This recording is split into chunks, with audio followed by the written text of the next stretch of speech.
नमस्कार students, welcome to my YouTube channel. तो इस वीडियो में हम क्या पढ़ेंगे? इस वीडियो में हम पढ़ेंगे the merchant of Venice. Okay, तो बच्चों यहाँ पर ना एक स्टोरी दी गई है जो बहुत ही इंटरेस्टिंग स्टोरी है। ठीक है, इसे पढ़ेंगे तो आपको अच्छा लगेगा, इसलिए आप इस वीडियो में हमारे साथ लास्ट तक बने रहिएगा। ठीक है, तो चलो हम सबसे पहले फर्स्ट पैराग्राफ देखेंगे। क्या दिया है इसमें? Antonio was a merchant who lived in Venice, a prosperous city in Italy. देखो, एंटोनियो क्या था? एक मर्चेंट था जो कहाँ पर रहता था? वेनिस में रहता था। अभी ये वेनिस क्या है? और prosperous city in Italy. Prosperous का मतलब क्या होता है? समृद्ध। ठीक है, इटली में है जो बहुत ही समृद्ध शहर है, वहाँ पर कौन रहता था? एंटोनियो रहता था। ठीक है, इतना आपको क्लियर है? आप लाइन बाय लाइन इसको समझते जाइएगा और फिर लास्ट में मैं आपको एक बार पूरा ओवरऑल करके बता दूंगी। ठीक है ना? चलो अभी आगे देखते हैं कि in those days, that is about 500 years ago, sea voyages were dangerous. देखो, उस टाइम पे क्या होता था कि उस टाइम मतलब क्या? दैट इज अबाउट 500 ईयर्स एगो, मतलब लगभग 500 साल पहले जो सी वॉयजेस होते थे। अभी सी वॉयजेस का मतलब क्या? समुद्री यात्रा। ठीक है, उस टाइम पे ना बहुत ही डेंजरस हुआ करता था। समझ में आ रहा है आपको? जो समुद्री यात्रा होती थी ना उस टाइम पे बहुत ही खतरनाक हुआ करती थी। And at some adventurous merchants travel across the seas, और इसके बावजूद भी कुछ एडवेंचरस मर्चेंट ऐसे थे जो ट्रैवल किया करते थे अक्रॉस द सीज। ठीक है, इतना आपको क्लियर है? अब आगे देखो, some others spent a lot of money in sending ships to far away countries. और कुछ मर्चेंट क्या करते थे? शिप्स के ऊपर, मतलब शिप्स को दूसरे कंट्रीज़ में भेजने के लिए, जो भी अलग अलग कंट्रीज़ हुआ करती थी दूर दूर की, वहाँ पर भेजने के लिए शिप्स के ऊपर बहुत सारा पैसा वो खर्चा कर देते थे। ठीक है, चलो अब आगे देखो, these ships brought back spices and other treasures from India and other countries. और ये जो शिप्स होते थे ना, ये क्या करते थे? दूसरे कंट्रीज, इंडिया और भी जो अदर कंट्रीज थे वहाँ से स्पाइसेस लाते थे। और क्या लाते थे? ट्रेजर। अभी ट्रेजर का मतलब क्या होता है? Valuable objects. ठीक है, वो ऑब्जेक्ट्स जिनका प्राइस बहुत ही ज़्यादा हो, जैसे कि गोल्ड, सिल्वर। ठीक है, ये दूसरी कंट्रीज से ये शिप्स लाते थे। ठीक है, फिर देखो आगे क्या दिया है? The merchant sold this things in Europe, they made a lot of profit in this business. मतलब जो मर्चेंट्स होते थे वो क्या करते थे? इन सारी चीज़ों को यूरोप में बेचा करते थे और इसके वजह से वो बहुत सारा प्रॉफिट कमाते थे। ठीक है, तो आपको इतना समझ में आया? चलो एक बार मैं आपको इस पैराग्राफ में जो भी दिया है ना, ये आपको पूरा बता देती हूँ, आप समझिएगा।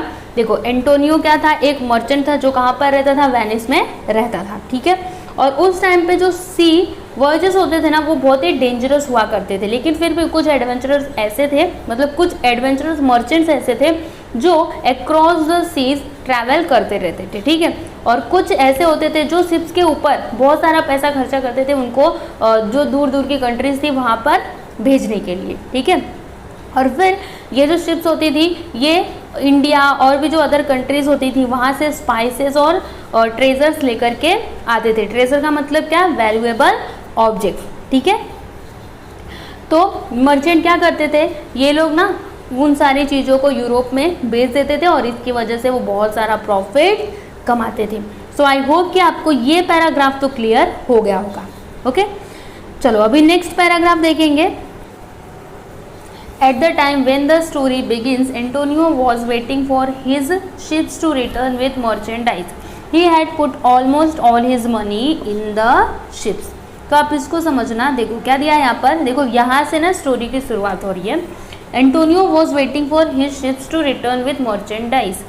He had put almost all his money in the ships. मतलब देखो, एंटोनियो क्या था? एक मर्चेंट था, आपने ऊपर देखा, राइट? तो ये जो एंटोनियो था ना, इसने शिप्स के ऊपर अपना पूरा के पूरा, मतलब समझो कि इसने अपना पूरा के पूरा पैसा शिप्स के ऊपर लगा दिया था। और अब ये क्या कर रहा था? उन शिप्स का वेट कर रहा था कि ये कब, मतलब ये जो शिप्स है ना वो कब तक माल लेकर के आएंगी। इतना आपको क्लियर है? समझ में आया? चलो आगे देखो। Antonio was a kind man, he had many friends, but his best friend was Bassanio. Bassanio was a young and handsome noble man. But unfortunately he had no money. तो समझना आप इसको, देखो क्या लिखा है यहाँ पर कि Antonio was a kind man, मतलब एंटोनियो क्या था, बहुत ही काइंड मैन था। काइंड मतलब क्या होता है बच्चों, दयालु, ठीक है ना। और ये जो मर्चेंडाइज है ना, इसका मतलब क्या होता है, माल, ठीक है, ठीक है ना। तो यहाँ पर क्या दिया है कि Antonio was a kind man, मतलब एंटोनियो क्या था, बहुत ही दयालु मैन था, ठीक है। ही हैड मेनी फ्रेंड्स, मतलब उसके पास बहुत सारे फ्रेंड्स थे, but his best friend was Bassanio, मतलब उसके तो बहुत सारे फ्रेंड्स थे ऐसे देखा जाए तो, लेकिन उसका बेस्ट फ्रेंड कौन था, बेसानियो, ठीक है। Bassanio was a young and handsome noble man, but unfortunately he had no money, मतलब क्या हुआ इसका कि बसानियो यंग था, हैंडसम और नोबल मैन था, ठीक है।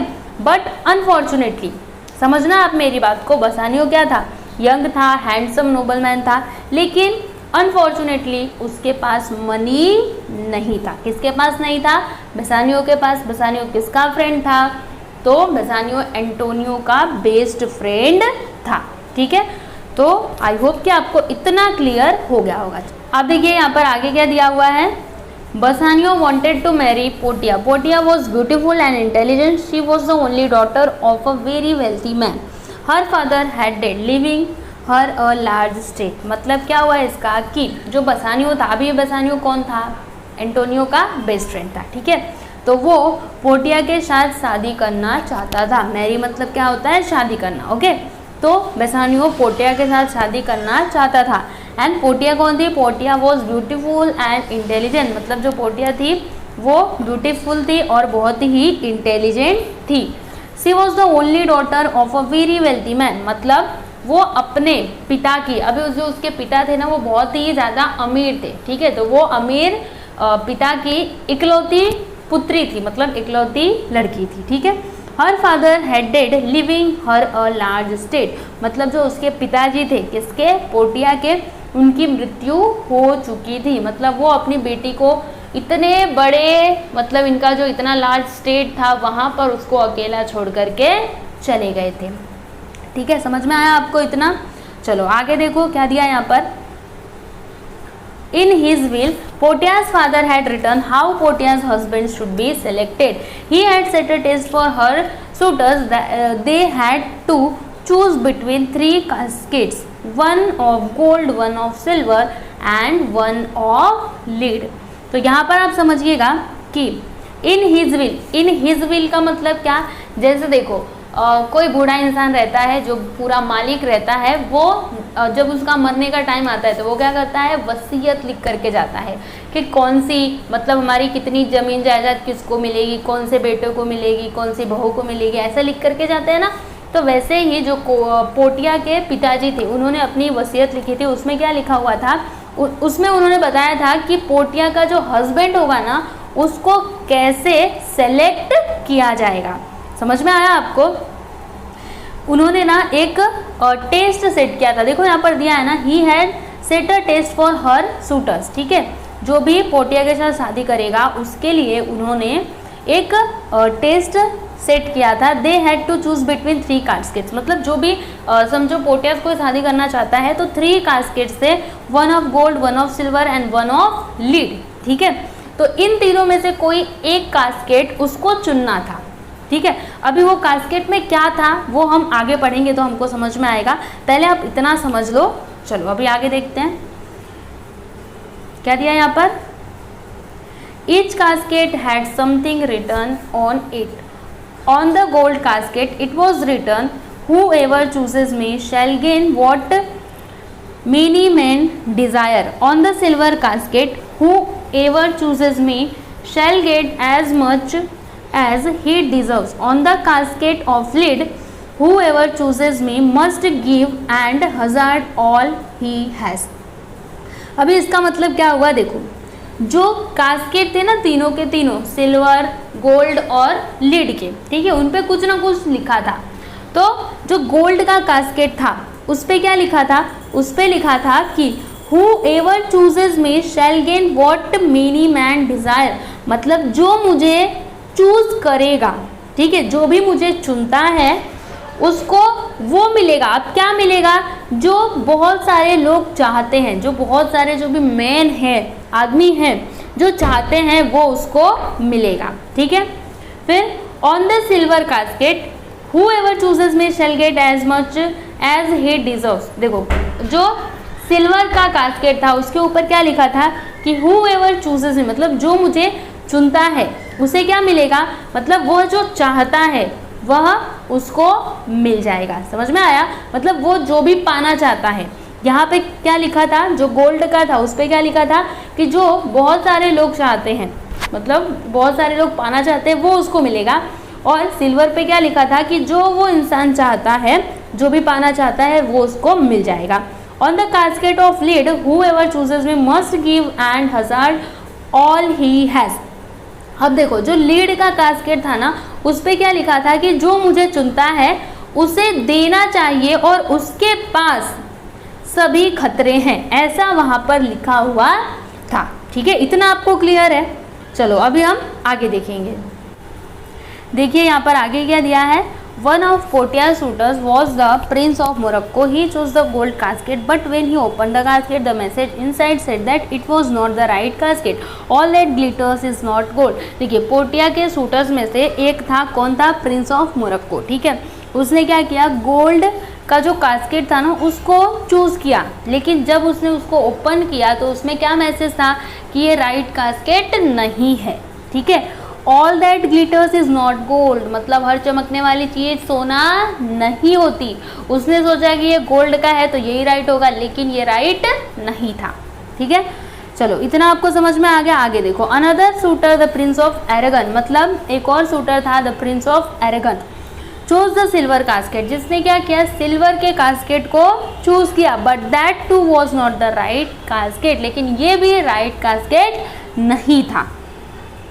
तो राइट कौन सा था, आगे पढ़ेंगे तो आपको समझ में आएगा। चलो, Bassanio wanted to try his luck with the caskets, मतलब जो बेसानियो था वह अपने लक को ट्राई करना चाहता था कास्केट्स के साथ।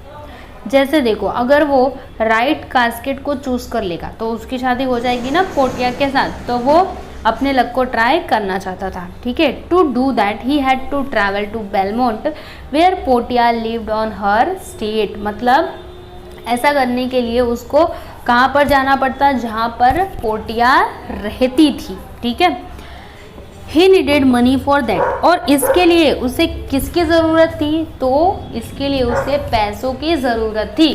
क्योंकि अगर आपको कहीं से कहीं पर जाना है तो आप बिना पैसे के तो जाओगे नहीं, आप ट्रेन से जाओगे, बस से जाओगे, चाहे जिससे भी जाओगे, लेकिन आपको जिससे भी आप ट्रैवल करोगे, जैसे आप ट्रेन से गए तो ट्रेन में आपको क्या देना पड़ेगा, टिकट लेना पड़ेगा, उसके लिए पैसे लगेंगे, राइट। तो ये जो बेसानियो था इसको भी इसके लिए पैसों की ज़रूरत थी। When Antonio came to know this he wanted to help, मतलब जब एंटोनियो को ये बात पता चली तो वो बेसानियो की हेल्प करना चाहता था। ठीक है, he told Bassanio to borrow money in his name, मतलब उसने बेसानियो से क्या कहा कि वो मनी बोरो कर ले, मतलब मनी ले ले, इन हिज नेम, मतलब एंटोनियो के नाम पे। They went to Shylock the Jewish money lender and asked him for the money, मतलब फिर उसके बाद वे दोनों शिलोक के पास गए जो कि एक मनी लैंडर था और उससे पैसों के लिए पूछा। ठीक है, इतना आपको क्लियर है। अब आगे देखो क्या दिया यहाँ पर, Shylock had a lot of money but he was not at all generous, मतलब जो शिलोक था ना उसके पास बहुत सारा पैसा था लेकिन वो बिल्कुल भी जनरस, मतलब क्या होता है, उदार नहीं था। ठीक है, किसी की हेल्प नहीं करना चाहता था, वो सबको परेशान करना चाहता था। कौन, शिलोक। जैसे कई इंसान ऐसे होते हैं ना जिनके पास पैसे होते हैं, वो दूसरों की मदद करते, कोई उनसे पैसे मांगता है तो वो दे देते, लेकिन कई लोग ऐसे होते हैं जो बिल्कुल भी उदार नहीं होते। ठीक है, अगर उनसे कोई पैसे मांगता है तो उनके पास पैसे होते हुए भी वो नहीं देते। ठीक है, तो ऐसा ही था कौन, शिलोक।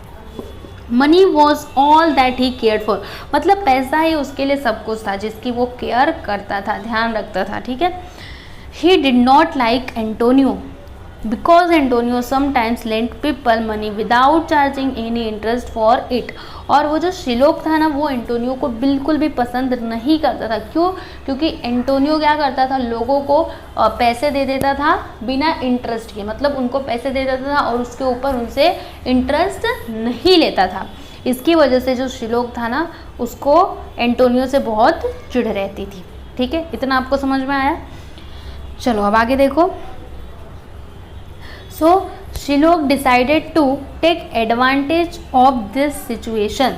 तो शिलोक ने डिसाइड किया कि ये जो सिचुएशन अभी आई है इनके पास, इसका मैं फ़ायदा उठाऊं। ठीक है, और जो भी सिचुएशन थी उसका फ़ायदा उठाने के बारे में शिलोक ने डिसाइड कर लिया। ठीक है, he give them the money on a strange condition. मतलब उसने क्या किया, उनको पैसे तो दिए लेकिन एक कंडीशन पर।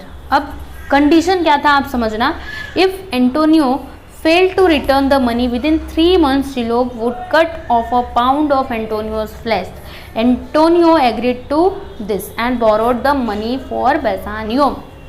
देखो उसने कंडीशन क्या रखी कि अगर एंटोनियो 3 महीने के अंदर पैसे रिटर्न नहीं करेगा तो फिर जो शिलोक है ना, वो क्या करेगा, जो उसका मांस है ना, उसका 1 पाउंड, मतलब एंटोनियो के मांस का 1 पाउंड वो काट लेगा। ठीक है, और इसके लिए एंटोनियो एग्री भी हो गया। ठीक है, और उसने क्या किया, एंटोनियो ने पैसे ले लिए, किसके लिए, बेसानियो के लिए। ठीक है, समझ में आ रहा है आपको इतना? चलो अब आगे देखो। बेसानियो वेंट टू बेलमोंट, मतलब बेसानियो बेलमोंट पे पहुंचा, जहाँ पर कौन रहती थी, पोर्टिया रहती थी। When he saw the caskets, he chose the lead one, मतलब जब उसने कास्केट्स को देखा तो उसने कौन सा कास्केट चूज़ किया, उसने चूज़ किया लीड का कास्केट। ठीक है, that was the right casket and Bassanio won Portia's hand by choosing it. Portia too was glad to marry Bassanio, मतलब जो उसने लीड का कास्केट चूज़ किया, जो क्या था, राइट कास्केट था। ठीक है, और बसानियो ने पोर्टिया के हाथ को जीत लिया, मतलब उससे उसकी शादी हो गई। ठीक है, और जो पोर्टिया थी वो भी खुश थी कि बसानियो से उसकी शादी हुई, तो वो भी बहुत ही खुश थी। ठीक है, चलो अब आगे देखो। इन द मीन वाइल, अभी इन द मीन वाइल का मतलब क्या, समझना आप इसको। इन द मीन वाइल का मतलब क्या, इसी बीच, क्या होता है, इसी बीच। ठीक है, चलो देखो यहाँ पर क्या लिखा है कि in the meanwhile Shylock heard that Antonio had lost his ships, मतलब इसी बीच शिलोक ने सुना कि एंटोनियो ने अपनी शिप्स को खो दी है, मतलब उसकी शिप अभी तक वापस नहीं आई है, गुम गई हैं। He was very happy that Antonio would not be able to pay the money, और उसके बाद वो बहुत ज़्यादा हैप्पी हो गया कि अब एंटोनियो पैसे वापस नहीं दे पाएगा। ठीक है, he took Antonio to court and demanded that he fulfil the strange and cruel condition.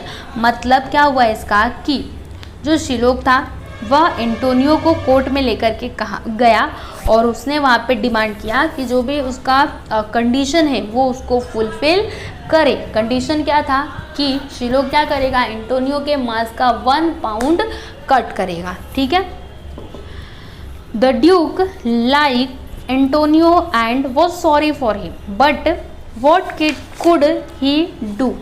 Antonio had written a bond to Shylock and according to the law Shylock was right। समझना इसको, क्या दिया यहाँ पर कि द ड्यूक, अभी Duke का मतलब क्या होता है, राजा। ठीक है ना, तो द ड्यूक लाइक एंटोनियो, मतलब जो राजा थे वो एंटोनियो को पसंद करते थे। ठीक है, and was sorry for him, और उसके लिए वो बहुत ही दुखी भी थे। But what could he do, लेकिन वो कर भी क्या सकते थे, क्योंकि एंटोनियो ने जब शिलोक ने ऐसा कहा था तो एंटोनियो उसके बाद से एग्री कर रहा था कि हाँ अगर मैं नहीं दे पाऊँगा तो मैं अपने मांस का 1 पाउंड कटवाने के लिए रेडी हूँ। ठीक है, तो जब अगर लॉ के अकॉर्डिंग देखा जाए तो उसने ही हाँ बोला था, है ना, तो अगर वो उसका मांस काटना चाहता है तो इसमें गलती क्या है, क्योंकि उसने बोला था, है ना, उसने वो कंडीशन मान ली थी। समझ में आ रहा है आपको इतना? चलो अब आगे देखो। When Bassanio and Portia heard all this, they rushed back to Venice. Portia told Bassanio to pay Shylock twice the amount to save Antonio, but Shylock was adamant. He demanded only a pound of Antonio's flesh. मतलब क्या हुआ इसका कि जब बसानियो और Portia को ये बात पता चली तो वो फटाफट से कहाँ पर आ गए, वेनिस में आ गए। पोर्टिया ने बसानियो से कहा कि शिलोक ने जितना पैसा दिया था उसका दोगुना वो देगी एंटोनियो को बचाने के लिए, लेकिन जो शिलोक था ना वो क्या था, एडमेंट। अभी एडमेंट का मतलब क्या होता है, अटल, अडिग, ठीक है। वो अपनी मतलब जो उसकी कंडीशन थी ना वो उसी को पूरा करवाना चाहता था और इसके अलावा उसे कुछ भी नहीं चाहिए, ठीक है। उसे एंटोनियो का मांस ही चाहिए था। Everyone in the court, including the Duke, felt that Shylock's demand was inhuman। मतलब जो भी लोग कोर्ट में मौजूद थे वहाँ पर राजा को भी लेकर के सब लोग को ऐसा लग रहा था कि जो शिलोक का कंडीशन है ना वो इनह्यूमन है, मतलब इंसानों जैसा नहीं है। कोई इंसान कभी भी ऐसा कर ही नहीं सकता। The duke asked Shylock to show mercy towards Antonio, but Shylock was not ready to do so। मतलब क्या हुआ इसका कि ड्यूक ने शिलोक से क्या कहा कि तुम एंटोनियो के प्रति दया दिखाओ, लेकिन शिलोक इसके लिए रेडी नहीं था। He felt that Antonio and others had treated him badly before and he wanted revenge। मतलब क्या हुआ इसका कि जो शिलोक था उसको ऐसा लगता था कि एंटोनियो और बाकी सब लोगों ने उसको पहले बहुत ही ज़्यादा परेशान किया है और अब वो उन सभी का बदला लेना चाहता था, ठीक है। इतना आपको क्लियर है। चलो अब आगे देखेंगे। Just then a young lawyer entered the court. He said that he would fight Antonio's case. मतलब तभी क्या हुआ कि एक यंग लॉयर कोर्ट के अंदर आया, ठीक है। ही सेड दैट, उसने कहा कि वो एंटोनियो का केस लड़ेगा, ठीक है। He asked Antonio whether he had agreed to Shylock's condition. और फिर उसने क्या किया, एंटोनियो से पूछा कि क्या वो शिलोक के कंडीशन पर एग्री था। तब एंटोनियो ने कहा कि हाँ मैं एग्री था, ठीक है। मतलब जब शिलोक ने ये कंडीशन रखी थी तो क्या आप उसके लिए क्या आप उस कंडीशन से एग्री थे। तब जो एंटोनियो था इसने क्या कहा कि हाँ मैं एग्री था, ठीक है ना। चलो अब आगे देखो।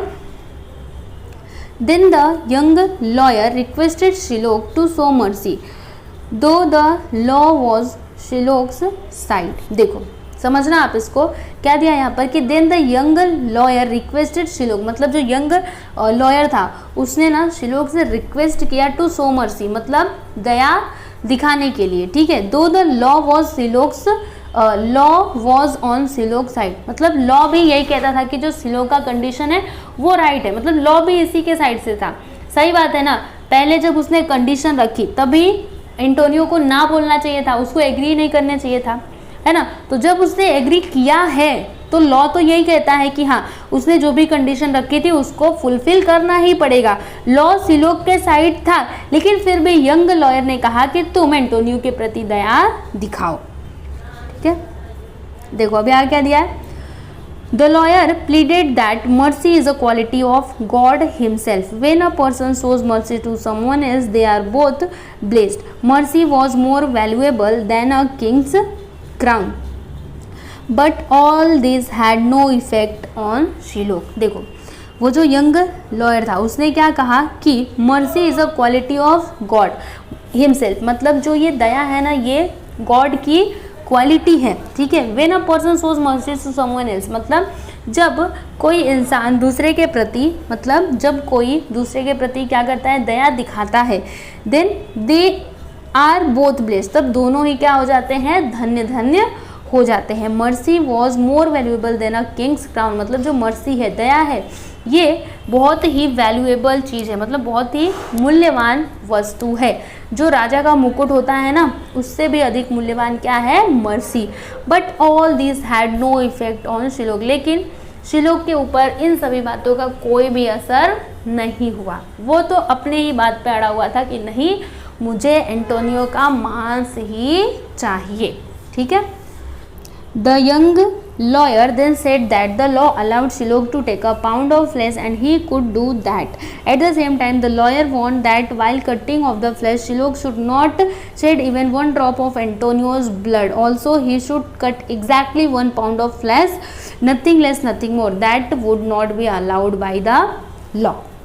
देखो अभी इसका मतलब क्या हुआ कि जो यंग लॉयर था तब उसने क्या कहा कि अगर हम लॉ के अकॉर्डिंग देखें, अगर हम कानून के नज़रिए से देखें तो शिलोक को क्या करना है, एंटोनियो का 1 पाउंड मतलब 1 पाउंड मांस लेना है, ठीक, अगर हम कानून के हिसाब से देखें तो।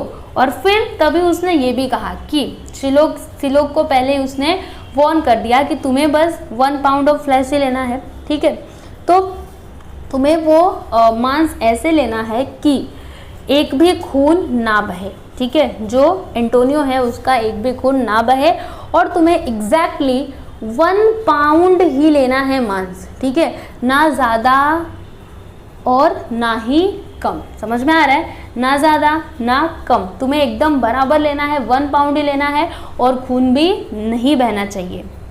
That would not be allowed by the law, जो लॉ अलाउड नहीं करता है। अगर तुमने ज़्यादा ले लिया तो ये लॉ मतलब जो कानून है उसका उल्लंघन होगा, अगर कम लिया तो वो भी कानून के खिलाफ है, अगर उसका खून बहाया तो भी वो कानून के खिलाफ है, क्योंकि तुम्हारी शर्त क्या थी कि तुम्हें क्या करना है, तुम्हें क्या चाहिए, बस एंटोनियो का 1 पाउंड ऑफ फ्लैश ही चाहिए, तो तुम्हें वही लेना है। ऐसी कंडीशन इस लॉयर ने रखी। समझ में आ रहा है बच्चों आपको?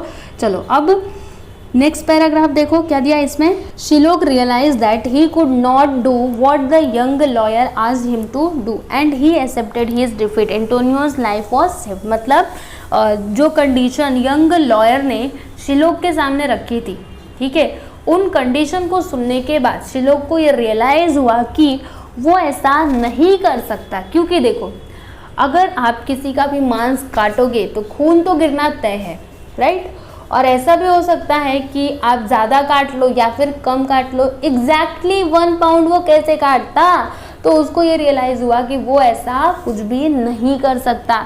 तो लास्ट में उसने अपनी हार स्वीकार कर ली और इस तरह से एंटोनियो का जो जीवन था वो बच गया।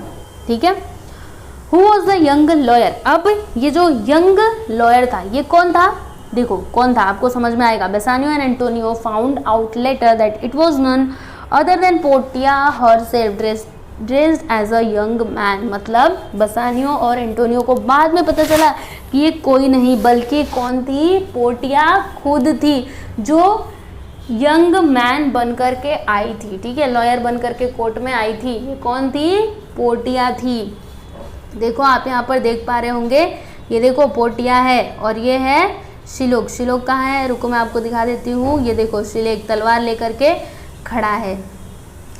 चलो अभी लास्ट पैराग्राफ पढ़ते हैं, क्या दिया इसमें। Later it was learn that Antonio ships were safe and so he had not in fact lost his money. मतलब बाद में यह पता चला कि एंटोनियो की जो शिप्स है ना वो सभी एकदम सुरक्षित हैं और उसने अपने जो भी उसके पैसे हैं उनको लॉस्ट नहीं किया है, मतलब उसको नहीं खोया है। ठीक है, जो भी उसके पैसे उसने शिप्स के ऊपर लगाई थी वो सभी बर्बाद नहीं हुए हैं।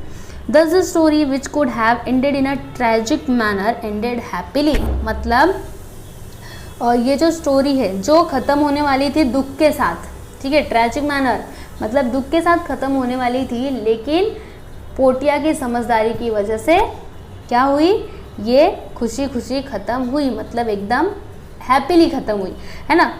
तो स्टूडेंट्स आपको ये स्टोरी कैसी लगी आप प्लीज़ हमें कमेंट करके ज़रूर बताइएगा, ठीक है।